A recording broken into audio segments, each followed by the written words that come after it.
Hey everybody, Snake Doc back here. We're going to do an unboxing video today with the newest pistol acquisition, M&P Model 2.0 Smith & Wesson. So, we're going to pop her open and see what we got inside today.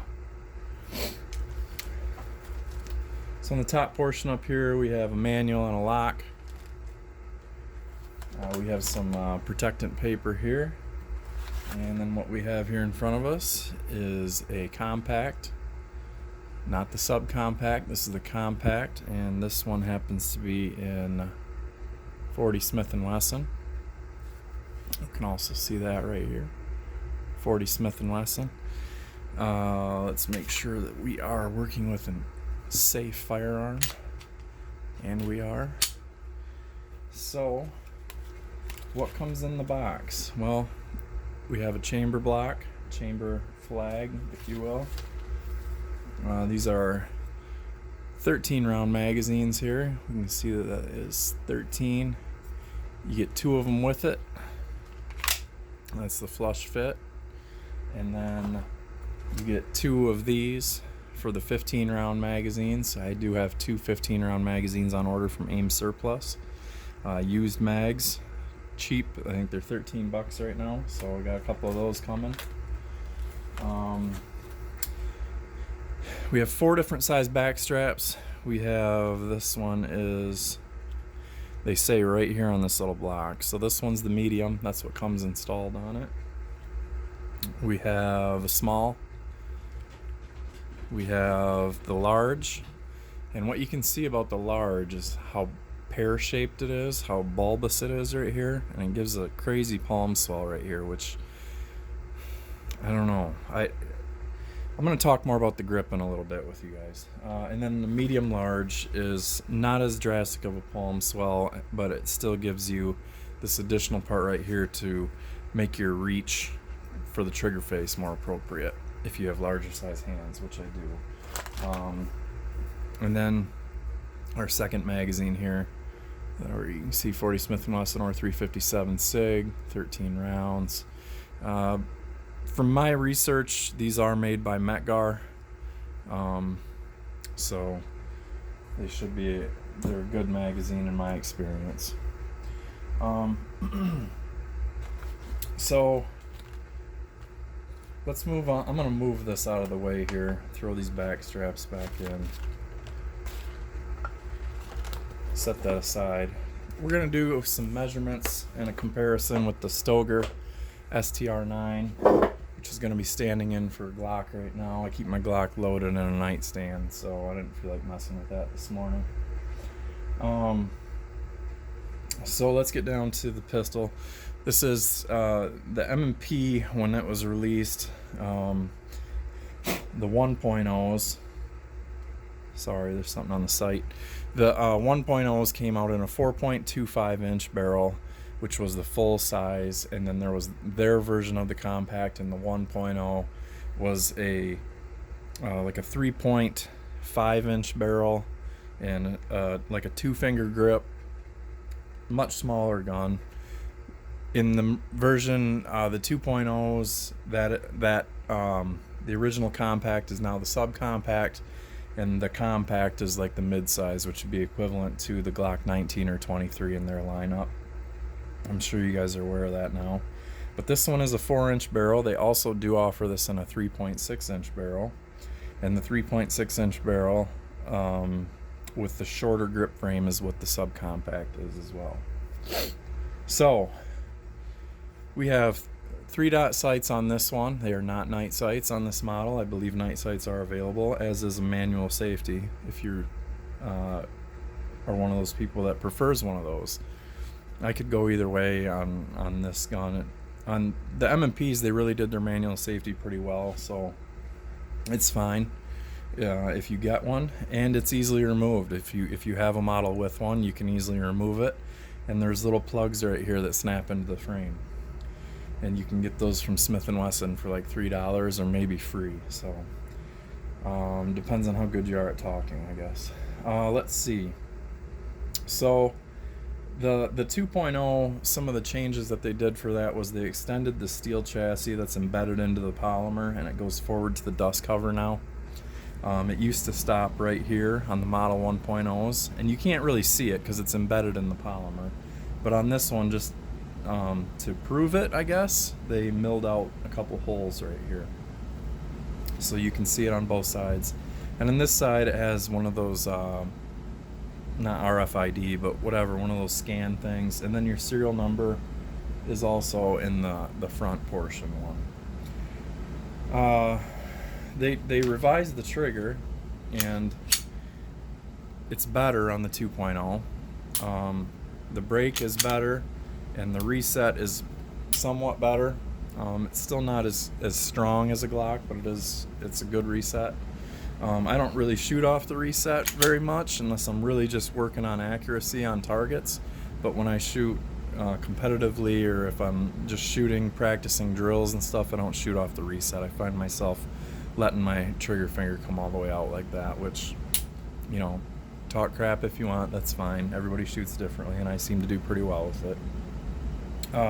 Grip texture is changed on the 2.0s, and it's extremely aggressive. It's basically like a home stipple job, but they must do it with some form of machinery, and it's very well done, and you're not going to lose your grip on it unless I don't know how you could.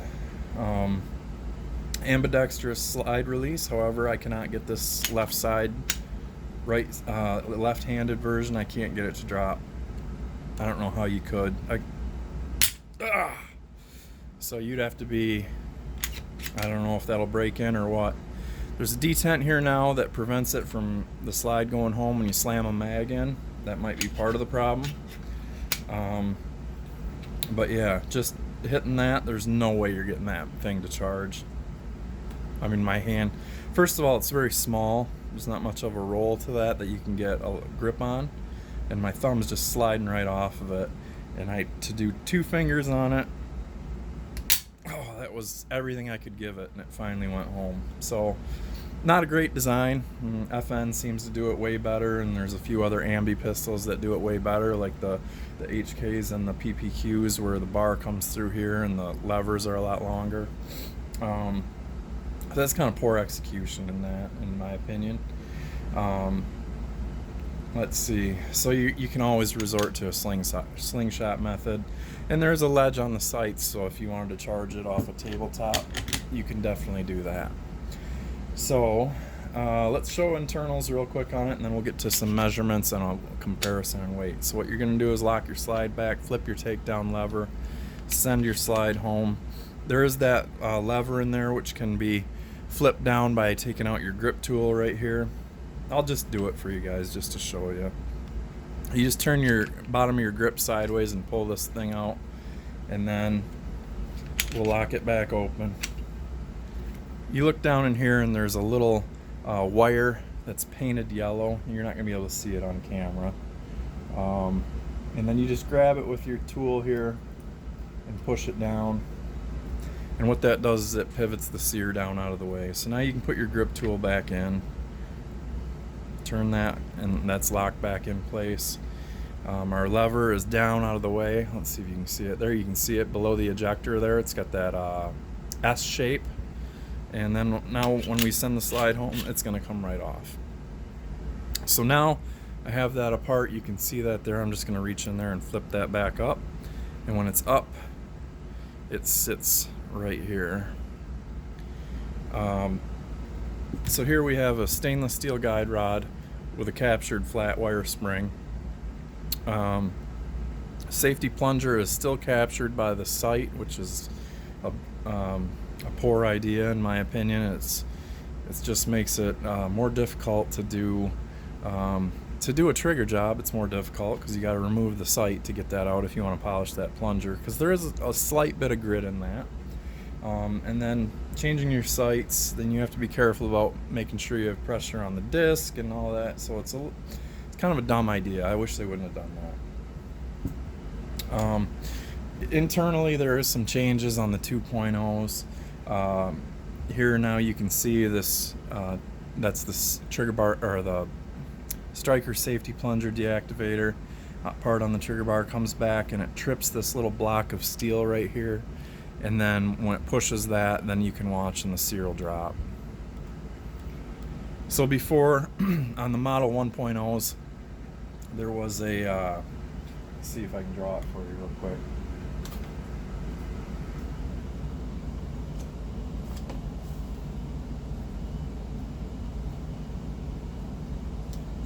So the trigger bar had a bent shape to it like this at the end of it, and then the sear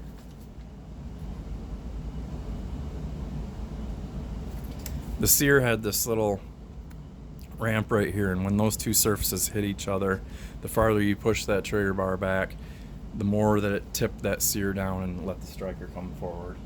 That design is now gone in here. I don't see that curly Q bend in the trigger bar anymore, and now you can see where this actuation is taking place right here. So that's one of the improvements that they claim that they've done.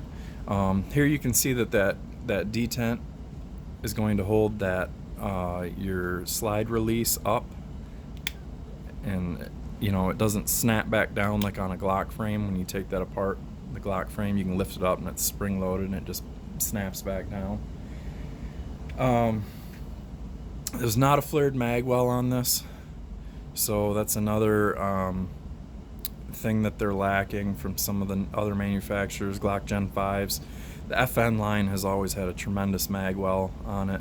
I can't remember what the 320 looks like. I didn't really care for the 320, so I'm not really that concerned about it. And let's see, on this Stoeger, there is a little bit of a bevel to it here, and it's a bigger opening. So there is a lot of improvements. Told you guys I wanted to talk about that grip. I'm just going to throw the upper back on there real quick. And you're just going to pull it back until it's in that spot where you can flip the lever forward, and you're good. You can pull the trigger, put your mag back in. One of their claims to fame is an 18-degree grip angle, which they claim is ideal. I don't know if it's ideal or not. It's definitely more ergonomic than Glock's angle. But my problem with this grip, it's not so much that it's uncomfortable, it's that the adjustable back straps don't really make a whole lot of sense, because what I needed was extra width going this way, which this one provides, but I don't like that this palm swell only hits in a certain spot, which makes my fingers feel like they're pushing off the grip frame up like this when they come around and touch. The large is even worse because it's like holding a golf ball in the palm of your hand and squeezing it. It's not a real comfortable feeling. On the full size, it still really is. I mean, it's only a little bit longer, so it's still basically the same effect. I wish there was a way to shave that down but still keep this extra width, if you know what I'm saying. This width here, but not that width here, because I like it more narrow here, but I want it farther here so that my finger falls in the right spot. Because if I don't have that on there, my finger comes way forward and I can almost grab the first slot on the Picatinny rail. But when I have a proper grip on this one, you can see it brings it back, and I'm just barely past the trigger guard. So with a charged trigger, I'm falling, my finger falls before that first joint, which is the way you should be on a pistol. So that's what that is. Let's bring in the Stoeger here and we'll kind of compare. Now this is a 4-inch barrel, but it falls, I think it's a 4.13, so it's just longer than the 19. But it is shorter than a 17, which I have. So when we look at this, you can see there is probably a 1/10 of an inch difference in length there. That Stoeger is just a little bit longer. When we look at them this way, their width is going to be nearly identical. However, because this doesn't have the big palm swell of that medium-large grip on it, this is a much more ergonomic feeling pistol in my hands. It does have very subtle finger grooves reminiscent of VP9 or Springfield Mod 2. Springfield Mod 2 has finger grooves that are very, very similar to that. So just having the pistol come into your hand, this one feels a lot better. than this one, in my opinion. This one, the width and everything feels right with that, but again, it's just so fat in the palm, it doesn't feel right. So I don't know, I might put the medium back on it and just see if I can deal with the trigger, where my trigger finger falls. Let's look at a height. So this is a 15 and a 9, which this one would be a 15 and a 9, and you can see that this one does have a longer grip frame. I don't have a mag in this one right now, but it would stick up, so you'd be looking at probably about a 1/4 inch longer. Let's take a look at weight. So we have that on ounces. We're going to put that in there. We know it's unloaded, but it does have a mag in it at 28 ounces, so pretty heavy for what it is. And this one won't have a mag in it, but 23.17. I can promise you a mag does not weigh 5 ounces, more like 2.5. So probably, if you look at my video, I probably did a weight of this when I did the review on this one. So this is significantly beefier feel to it. And that doesn't really matter that it's 40, because this frame is designed for 40, whether it's in 9 or 357 SIG or 40. The only difference is that they probably mill a little bit away inside the 9mm slide. I can't remember.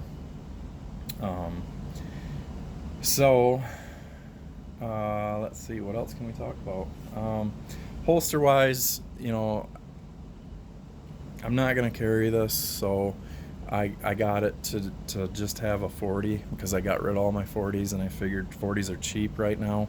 If you guys do some looking around, you can find all kinds of sub $300 40s brand new that are awesome guns. So and my other stipulation for getting a 40 was to get it for a pistol that was designed to handle 40 caliber, not an upsized 9mm. So that was the other reason I went with an M&P. Now I do have a fiber optic sight here from High Vis that I'm going to be installing, and like I said, I have two 15-round mags here, so I will have a total of 4 magazines with good capacity in all of them. This is probably going to end up being a stash gun in my basement, just so that I can have one at hand if I'm down in my basement and I can't get to anything else and I'm not wearing one. So I guess that kind of wraps it up. So hopefully you guys got some info out of that and listened to some pros and cons on it. I'd like to hear what your thoughts are on it and what you guys think about that palm swell issue on here.